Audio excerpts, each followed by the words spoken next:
त्रिस्तरीय पंचायत निर्वाचन संबंधी प्रश्नावली। प्रश्न 1, निर्वाचन हेतु कौन कौन सी सामग्री के संख्यांक नोट करना आवश्यक है? उत्तर, समस्त पदों के निर्वाचन हेतु प्राप्त मतपत्रों, मतपेटी एवं पी.ओ. बुकलेट के संख्यांक नोट करना आवश्यक है। प्रश्न 2, फोटो युक्त मतदाता सूची के साथ कौन कौन सी सूचियां संलग्न होती है? उत्तर, फोटो युक्त मतदाता सूची के साथ अनुपूरक सूची, परिवर्धन, संशोधन, निरसन एवं एएसडी सूची संलग्न होती है। प्रश्न 3, निर्वाचन कार्य हेतु कितने प्रकार की सीलें प्रदाय की जावेगी? उत्तर, निर्वाचन कार्य हेतु निम्न सीलें प्रदाय की जावेगी। 1, मतपत्र के पीछे लगाने हेतु सुभेदक सील, पंच, सरपंच पद हेतु एवं जनपद जिला सदस्य के पद हेतु 2, मतपत्र पर लगाने हेतु रबर की सील, घूमते तीरों वाली 3, पीठासीन अधिकारी की सील 4, प्राधिकृत अधिकारी की सील, गणना के समय 5, प्रतिक्षेपित खारिज मतपत्र हेतु सील 6, धातु पीतल की सील। प्रश्न 4, पंच, सरपंच, जनपद सदस्य, जिला सदस्य के मतपत्र किस रंग के होंगे? उत्तर, पंच सफेद, सरपंच नीला, जनपद सदस्य पीला, जिला सदस्य गुलाबी। मतदान केंद्र के बाहर नोटिस बोर्ड पर कौन कौन सी सूचनाएं प्रदर्शित की जानी आवश्यक? प्रश्न 5, उत्तर, नोटिस बोर्ड पर निम्न सूचनाओं को प्रदर्शित करना आवश्यक है। 1, निर्वाचन लड़ने वाले अभ्यर्थियों की सूची, प्रारूप 8 क, ख, ग 8 घ 2, मतदान की तिथि एवं समय, 3, केंद्र का नाम एवं संख्यांक। 4, निर्वाचन क्षेत्र का ब्यौरा, सम्मिलित वार्ड के नंबर। 5, मोबाइल फोन एवं धूम्रपान निषेध की सूचना। 6, प्रदत्त अन्य सूचना जो प्रदाय की गई हो। प्रश्न 6, मतदान केंद्र पर मत प्रकोष्ठ, पोलिंग कंपार्टमेंट कितने बनाए जाएंगे? उत्तर, प्रत्येक मतदान केंद्र पर निर्वाचन हेतु 2 मत प्रकोष्ठ बनाए जाएंगे। 1, पंच सरपंच पद हेतु 2, जनपद पंचायत सदस्य, जिला पंचायत सदस्य पद हेतु। प्रश्न 7, निर्वाचन की प्रक्रिया में कौन कौन सी महत्वपूर्ण सामग्रियां मतदान दल को प्रदाय की जावेगी? उत्तर, निर्वाचन की प्रक्रिया संपन्न करने हेतु मतदान दल को निम्न सामग्री सौंपी जावेगी। 1, मतपेटी एवं पुष्प। 2, मतपत्र पदवार पृथक पृथक। 3, निर्वाचक नामावली की प्रतियां -2। 4, विभिन्न कार्यों हेतु सीले। 4, अमिट स्याही की शीशी बुकलेट। 6, पीओ। 7, पीओ लीफलेट, बीक फाइल, फोल्डर। 9, विभिन्न प्रकार के लिफाफे। 10, पीठासीन की पुस्तिका। 11, स्टाम्प पैड। 12, अन्य सामग्री, सफेद थैली, चपड़ी, मोमबत्ती, आलपेन, स्केल, कार्बन पेन, कोरे कागज, धागा, सूतली, माचिस आदि। प्रश्न 8, पीओ बुकलेट एवं पीओ लीफलेट में क्या अंतर है? उत्तर, पीओ बुकलेट, इसमें उन प्रारूप, प्रपत्र और परिशिष्ट को समाविष्ट किया गया है जो पीठासीन अधिकारी द्वारा मतदान केंद्र पर भरे जाकर मतदान समाप्ति उपरांत रिटर्निंग अधिकारी के पास जमा कराए जाते हैं। पीओ लीफलेट, इसमें मुख्य रूप से उन प्रारूप, प्रपत्र और परिशिष्ट को समाविष्ट किया गया है जो पीठासीन अधिकारी द्वारा मतदान केंद्र पर उपयोग में लाने से समाप्त हो जाते हैं। प्रश्न 9, निर्वाचन अभिकर्ता एवं मतदान अभिकर्ता में क्या अंतर है? उत्तर, निर्वाचन अभिकर्ता पूरे निर्वाचन क्षेत्र से संबंधित होता है तथा उसे अभ्यर्थी द्वारा नियुक्त किया जाता है। निर्वाचन अभिकर्ता पूरे निर्वाचन क्षेत्र का एक ही होता है। मतदान अभिकर्ता केवल मतदान केंद्र से संबंधित होता है जिसे अभ्यर्थी या उसके निर्वाचन अभिकर्ता द्वारा नियुक्त किया जाता है। मतदान अभिकर्ता अलग अलग मतदान केंद्र के लिए अलग अलग होते हैं। प्रश्न 10, मतदान अभिकर्ता की नियुक्ति मतदान केंद्र पर किस प्रकार की जाती है? मतदान अभिकर्ता उसी मतदान क्षेत्र का निवासी एवं मतदाता होना चाहिए। मतदान अभिकर्ता के उत्तर पास मतदाता परिचय पत्र आवश्यक रूप से होना चाहिए। मतदान अभिकर्ता प्रारूप 10 में अपना नियुक्ति पत्र प्रस्तुत करेगा जिसमें अभ्यर्थी या निर्वाचन अभिकर्ता के हस्ताक्षर होंगे। पीठासीन अधिकारी आरओ द्वारा उपलब्ध नमूना हस्ताक्षर से उसका मिलान करेगा एवं मतदान अभिकर्ता से अपने समक्ष प्रारूप 10 में घोषणा पत्र पर हस्ताक्षर प्राप्त कर पास जारी कर नियुक्त करेंगे। प्रश्न 11, एक अभ्यर्थी कितने मतदान अभिकर्ता नियुक्त कर सकता है? उत्तर, प्रत्येक अभ्यर्थी प्रत्येक मतदान केंद्र के लिए एक मतदान अभिकर्ता और 2 अवमुक्ति अभिकर्ता नियुक्त कर सकता है, किंतु एक समय पर एक ही मतदान अभिकर्ता मतदान केंद्र के अंदर रहेगा। प्रश्न 12, गणन अभिकर्ता की नियुक्ति किस प्रारूप में की जाती है? उत्तर, गणन अभिकर्ता की नियुक्ति अभ्यर्थी या उसके निर्वाचन अभिकर्ता द्वारा प्रारूप -11 में की जाती है। प्रश्न 13, मतदान हेतु समय कब से कब तक निर्धारित किया गया है? उत्तर, मतदान हेतु प्रातः 7:00 बजे से दोपहर 3:00 बजे तक का समय निर्धारित किया गया है। प्रश्न 14, मतदान प्रारंभ होने के कितने समय पूर्व मतपेटी मतदान हेतु तैयार की जाना है? उत्तर मतदान प्रारंभ होने से 20 मिनट पूर्व मतदान केंद्र पर उपस्थित अभिकर्ताओं को मतपेटी का अवलोकन करवाकर एड्रेस टैग मतपेटी के अंदर डालकर एवं बाहर लगाकर पीठासीन अधिकारी एवं उपस्थित मतदान अभिकर्ताओं के पेपर सील पर हस्ताक्षर करवाकर मतपेटी प्रश्न 15 मतदान हेतु तैयार कर ली जाएगी। उत्तर मतदान केंद्र में प्रवेश के लिए कौन व्यक्ति अधिकृत है? मतदान केंद्र में निम्न व्यक्ति प्रवेश हेतु अधिकृत होंगे। 1 मतदाता, मतदान अधिकारी, प्रेक्षक, 2 अभ्यर्थीगण, उनके निर्वाचक अभिकर्ता, मतदान अभिकर्ता, 3 आयोग द्वारा प्राधिकृत व्यक्ति, लोक सेवक जो ड्यूटी पर हो, 4 दृष्टिहीन और शिथिलांग मतदाता के साथ कोई साथी व्यक्ति, 5 यदि निर्वाचक के साथ गोद में शिशु हो, 6 समय समय पर निर्वाचक की पहचान, अन्य सहायता के लिए अधिकृत व्यक्ति। प्रश्न 16 पीठासीन अधिकारी द्वारा मतपत्रों पर हस्ताक्षर कहाँ किए जाना है? उत्तर पीठासीन अधिकारी द्वारा मतपत्रों के पीछे सुभेदक सील के नीचे अपने हस्ताक्षर किए जाना है। प्रश्न 17 पीठासीन अधिकारी के दायित्व क्या है? उत्तर पीठासीन अधिकारी पूर्ण रूप से मतदान केंद्र का प्रभारी है। पीठासीन अधिकारी की निर्देशिका सार मतदान एवं गणना की संपूर्ण प्रक्रिया को विधिवत पूर्ण करना एवं नवीन संशोधनों और का पालन कर चुनाव संपन्न करवाना। मतदान अधिकारी न के क्या दायित्व है? प्रश्न 18 उत्तर म नम 1 मतदाता सूची एवं अमित स्याही का प्रभारी होगा।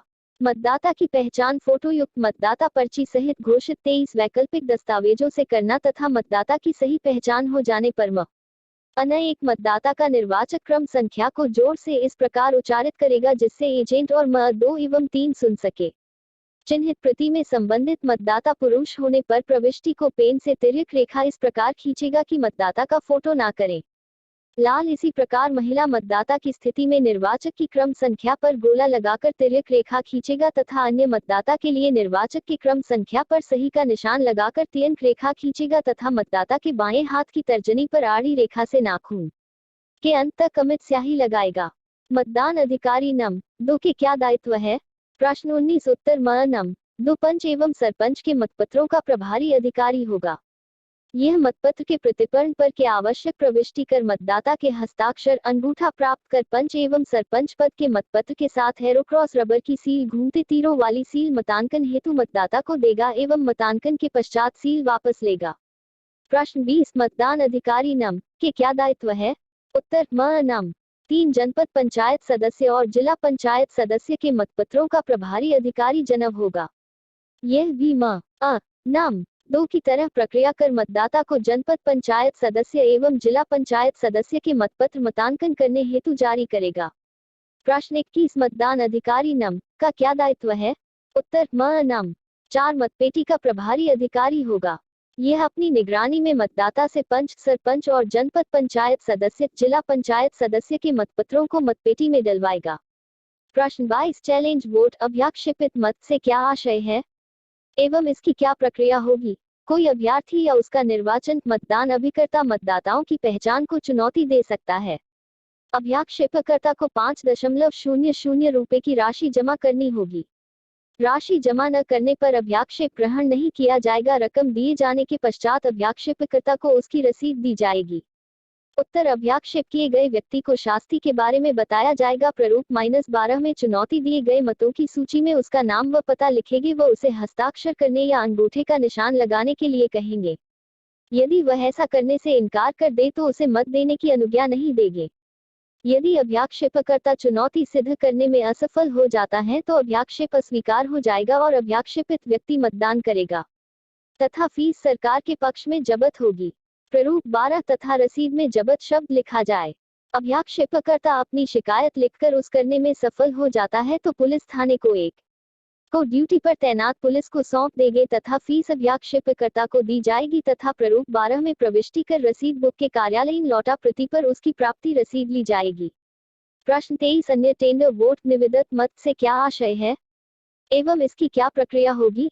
उत्तर निविदत मत यदि कोई व्यक्ति मत देने के लिए मतदान केंद्र पहुंचे पर उसका मत कोई व्यक्ति दे चुका हो तो उस मतदाता की पहचान के बारे में सुनिश्चित हो जाने पर उसे मतदान हेतु निविदत मतपत्र दिया जाएगा और यह मतपत्रों की अंतिम गड्डी में से आखिरी का मतपत्र होगा जिसके पीछे पीठासीन अधिकारी निविदत मतपत्र लिखकर सुभेदक सील लगाकर अपने हस्ताक्षर कर मतदाता को जारी करेगा। इस प्रकार के मतदाता की प्रविष्टि हेतु प्रारूप -14 में सूची तैयार की जाएगी एवं मतदाता के हस्ताक्षर अंगूठा निशानी प्राप्त कर जारी मतपत्र पदवार पृथक पृथक लिफाफा क्रम 01 में करते जाएंगे। रखे प्रश्न 24 अंधे एवं शिथिलांग मतदाता हेतु क्या प्रक्रिया अपनाई जाएगी? 2 और शिथिलांग मतदाता मतदान करना चाहता है तो उसे एक साथी की अनुमति निम्न शर्तों होगी पर साथी 18 वर्ष से कम आयु का न हो। 1-2 वह व्यक्ति उस मतदाता के मतदान को गुप्त रखेगा। यह घोषणा विहित प्रारूप -13 क में ली जाएगी। 3 उसने उस दिन किसी अन्य मतदान केंद्र पर किसी अन्य मतदाता के साथी के रूप में कार्य किया हो। प्रारूप 13 ख में ऐसे समस्त मामलों का एक रिकॉर्ड भी रखेंगे। ऐसे मामले में मतपत्र के प्रतिपूर्ण पर अंधे और शिथिलांग मतदाता या कुष्ठ रोग से पीड़ित मतदाता का हस्ताक्षर अंगूठे का निशान लिया जाएगा। प्रश्न 25 यदि मतदाता असावधानी से अपना मतपत्र खराब कर दे और उसे लौटाना चाहे तो क्या प्रक्रिया की जानी चाहिए? उत्तर यदि मतदाता असावधानी से अपना मतपत्र खराब कर दे और उसे लौटाना चाहे तो उसके संबंध में अपना समाधान कर लेने के पश्चात उसे दूसरा मतपत्र दे सकते हैं और लौटाए गए मतपत्र पर खराब रद्द किया गया शब्द अंकित करें और उसे अलग लिफाफे में रखें। प्रश्न 26 यदि कोई मतदाता मत का उपयोग न कर उसे लौटाना चाहे तो क्या प्रक्रिया की जानी चाहिए? उत्तर मतपत्र प्राप्त करने के बाद यदि कोई मतदाता उसका उपयोग नहीं करना चाहे और उसे आपको लौटाना चाहे तो आप उसे भी ले लें। इस प्रकार लौटाए गए मतपत्र पर लौटाया गया रद्द किया गया शब्द अंकित करते हुए उसे भी अलग लिफाफे में रखें। प्रश्न 27 मतदाता को जारी मतपत्र उसके द्वारा मतपेटी न डालकर मतदान केंद्र या उसके निकट किसी भी स्थान पर पाया जाए तो क्या प्रक्रिया की? उत्तर यदि इस प्रकार कोई मतपत्र प्राप्त होता है तो उसे भी लौटाया गया रद्द किया गया समझा जाए और उसके संबंध में भी उपरोक्तानुसार कार्यवाही की जाए। मतदान समाप्ति के 5 मिनट पूर्व पीठासीन अधिकारी द्वारा क्या किया जाता है? प्रश्न 28 जानी चाहिए। उत्तर मतदान समाप्ति के 5 मिनट पूर्व मतदान समाप्ति की घोषणा की जाए और पूर्व से खड़े मतदाताओं को कतार में खड़ा करके समस्त मतदाताओं को पीठासीन अधिकारी के हस्ताक्षर युक्त पर्ची दी जावे। जिन्हें पर्ची दी गई हो उन्हें मतदान समय समाप्ति पश्चात भी अंतिम व्यक्ति तक मतदान करने का अधिकार होगा। प्रश्न 29 मतदान समाप्ति पर अभ्यर्थी निर्वाचन अभिकर्ता मतदान अभिकर्ता को कौन सा प्रारूप प्रदान कर पावती ली जाती है? उत्तर मतदान समाप्ति पर प्रत्येक पद हेतु पृथक पृथक अभ्यर्थीवार मतपत्र लेखा प्रारूप -15 के भाग 1 में भरकर उपस्थित अभ्यर्थी निर्वाचन अभिकर्ता मतदान अभिकर्ता को प्रदान कर पावती ली जाती है। प्रश्न 30 मतगणना के समय मतगणना कक्ष में कौन कौन उपस्थित रह सकता है? उत्तर मतगणना कक्ष में निम्न व्यक्ति प्रवेश के पात्र है। 1 जिन्हें मतगणना करने में रिटर्निंग अधिकारी प्राधिकृत अधिकारी की सहायता करने के लिए नियुक्त किया गया है। 12 अभ्यर्थी या उसका निर्वाचन गणन अभिकर्ता। 3 आयोग या जिला निर्वाचन अधिकारी पंचायत द्वारा प्राधिकृत व्यक्ति। 4 निर्वाचन के संबंध में कर्तव्यरूप लोक सेवक। प्रश्न 31 मतगणना हेतु आयोग द्वारा निर्धारित क्रम क्या है?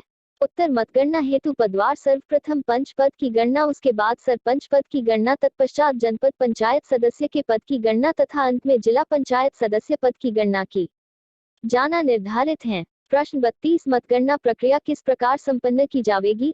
उत्तर दोपहर 3:00 बजे मतदान समाप्ति पश्चात मतगणना प्रक्रिया निम्न प्रकार से संपन्न की जाएगी। मतपेटी से मतपत्र निकालने के बाद मतपत्रों को पलटकर रख ले। मतपत्रों की गड्डियां वार्ड वार एक निर्वाचन क्षेत्र क्रमांक वार अलग अलग बनाएं। ग्रेटर दैन मतपत्रों की वार्ड वार निर्वाचन क्षेत्र क्रमांक वार छटनी मतपत्र के पीछे अंकित सुमेधित मोहर से आसानी से की जा सकती है। ग्रेटर दैन इन मतपत्रों को गिनकर इसकी संख्या की प्रविष्टि पंचों सरपंच पद जनपद पंचायत सदस्य और जिला पंचायत सदस्य के मतपत्र लेखा प्रारूप -15 के भाग 2 और गणना परिणाम पत्रक प्रारूप -17 -16 प्रारूप 17 प्रारूप 18 प्रारूप -19 में की जाए। ग्रेटर दैन उपर्युक्त वर्णित कार्यवाही के पूर्ण होने के पश्चात सर्वप्रथम प्रत्येक वार्ड से पंच के स्थान सीट के लिए मतपत्रों का अभ्यर्थीवार छटनी और संवीक्षा जांच की जाए। फिर सरपंच पद जनपद पंचायत सदस्य और जिला पंचायत सदस्य की जाए। मतपत्रों की अभ्यर्थीवार संवीक्षा के समय संदेहास्पद अर्थात ऐसे मतपत्रों को अलग रख दिया जाए जिन्हें देखकर आसानी से यह विनिश्चय नहीं किया जा सकता है कि वे वैध हैं या प्रतिक्षेपित करने लायक हैं। ग्रेटर दैन संदेहास्पद मतपत्रों की संवीक्षा प्राधिकृत अधिकारी पीठासीन अधिकारी द्वारा सावधानी से एक एक करके की जाए। ग्रेटर देन संवीक्षा में जो मतपत्र किसी अभ्यर्थी के पक्ष में मान्य किए जाएं उन्हें उस अभ्यर्थी के पक्ष में रखी गड्डी में शामिल किया जाए तथा जो मतपत्र अंतिम रूप से प्रतिक्षेपित खारिज किए गए हैं उन्हें प्रतिक्षेपित मतपत्रों की एक अलग गड्डी में रखा जाए। प्रतिक्षेपित खारिज किए जाने वाले और न किए जाने वाले मतपत्रों के नमूने पीठासीन अधिकारी की मार्गदर्शिका में संदर्भित हैं। ग्रेटर दैन प्रतिक्षेपित खारिज किए गए ऐसे प्रत्येक मतपत्रों को जिसे कोई अभ्यर्थी या उसका अभिकर्ता देखना चाहे उसे दिखाया जाए, परंतु मतपत्र को हाथ में लेकर देखने की अनुमति न दी जाए। प्रतिक्षेपित प्रत्येक मतपत्र के पीछे आप इस प्रयोजन के लिए दी गई सील लगाएं और उसके यथास्थान मतपत्र खारिज करने के कारण का सूक्ष्म उल्लेख करते हुए अपने हस्ताक्षर करें। ग्रेटर देन समीक्षा उपरांत निर्वाचन लड़ने वाले विभिन्न अभ्यर्थियों को मिले विधिमान्य मतों की गणना की जाए और तत्पश्चात प्रतिक्षेपित खारिज मतपत्रों को गिना जाए। ग्रेटर दैन गणना परिणाम की प्रविष्टियां पक्ष के लिए प्रारूप 16, सरपंच के लिए प्रारूप 17, जनपद पंचायत सदस्य के लिए प्रारूप और जिला पंचायत सदस्य के लिए प्रारूप -19 में अंकित की जाए। ग्रेटर दैन मतगणना पूर्ण होने पर उस स्थान सीट से निर्वाचन लड़ने वाले प्रत्येक अभ्यर्थी को मिले विधिमान्य मतों की संख्या का सिर्फ आख्यापन ऐलान सर्विसबंधित की जानकारी के लिए किया जाए। किसी भी स्थान सीट से किए अभ्यर्थी को निर्वाचित घोषित करने का अधिकार गणना पर्यवेक्षक पीठासीन अधिकारी को नहीं है। ऐसी घोषणा खंड या तहसील मुख्यालय पर रिटर्निंग अधिकारी पंचायत द्वारा पृथक से की जाएगी। प्रत्येक अभ्यर्थी को मिले विधिमान्य मतों की 50-50 की गड्डियां बनाए। अंतिम गड्डी में 50 से कम मतपत्र हो सकते हैं और किसी अभ्यर्थी को 50 से कम विधिमान्य मत मिले हो तो उसकी एकमात्र गड्डी भी 50 से कम मतपत्रों की होगी। इन गड्डियों को रबर बैंड से बांधे और उन पर गणना पर्ची को भरकर लगा दें। ग्रेटर दैन प्रत्येक वार्ड निर्वाचन क्षेत्र के सभी विधिमान्य मतों और प्रतिक्षेपित मतों की गड्डी को एक साथ रबर बैंड से बांधकर उनका एक बंडल बनाए। इस बंडल को सीलबंद करें। ग्रेटर दैन इन बंडलों पर अभ्यर्थी या निर्वाचन गणन अभिकर्ता अपने हस्ताक्षर या सील लगाना चाहे तो उसे ऐसा करने की अनुमति दी जाए। ग्रेटर दैन प्रत्येक वार्ड के पंच पदों के सीलबंद बंडलों को एक साथ रखकर पंच पद के लिए गणना किए गए मतपत्रों का पृथक पृथक द्वितीय पैकेट तैयार किया जाए। प्रत्येक उपस्थित अभ्यर्थी या उसके गणन अभिकर्ता को गणना परिणाम पत्र की सत्य प्रतिलिपि प्रदाय कर पावती ली जाए।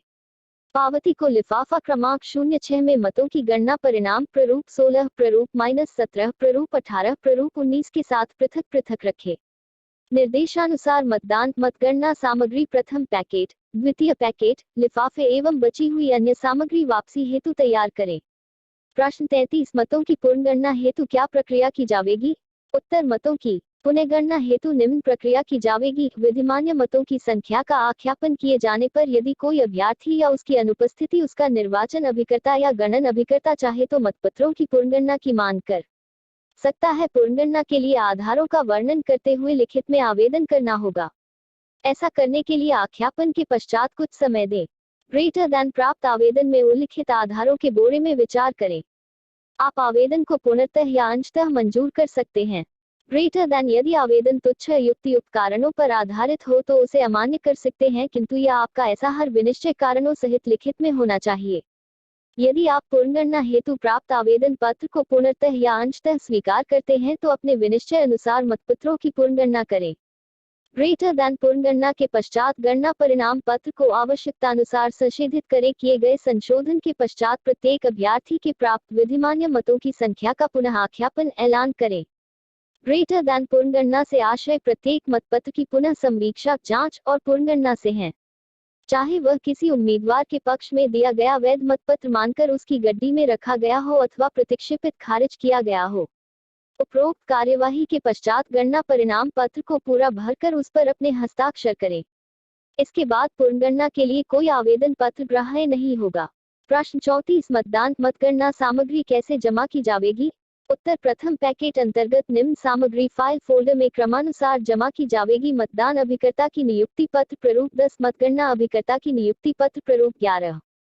ग्रेटर दैन मतदाता की सूची की चिन्हित एवं अन्य प्रतियां पीठासीन अधिकारी की बुकलेट पीओ बुकलेट। निवेदित मतों की सूची प्रारूप 14 एवं निवेदित मतपत्र पदवार पृथक पृथक लिफाफा क्रमांक 01।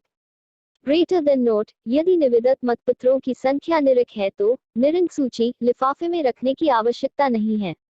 उक्त सूची पीठासीन अधिकारी की बुकलेट में ही संलग्न रहने दी जाए। उक्त सूची एवं लिफाफे फ्लिप कवर में रखे जाए। विभिन्न लिफाफे मतगणना के लिए प्राधिकृत अधिकारी की डायरी, लिफाफा क्रमांक 04 सीलबद्ध मतपत्रों का लेखा एवं प्रारंभिक गणना परिणाम प्रारूप 15 पदवार पृथक पृथक काउंटर जांच के बाद सीलबंद। लिफाफा क्रमांक 05 मतों का गणना परिणाम प्रारूप 16 पंच और प्रारूप -17 सरपंच, प्रारूप 18 जनपद पंचायत सदस्य और प्रारूप 19 जिला पंचायत सदस्य पृथक पृथक 4 लिफाफे में काउंटर पर जांच के बाद सीलबंद होंगे।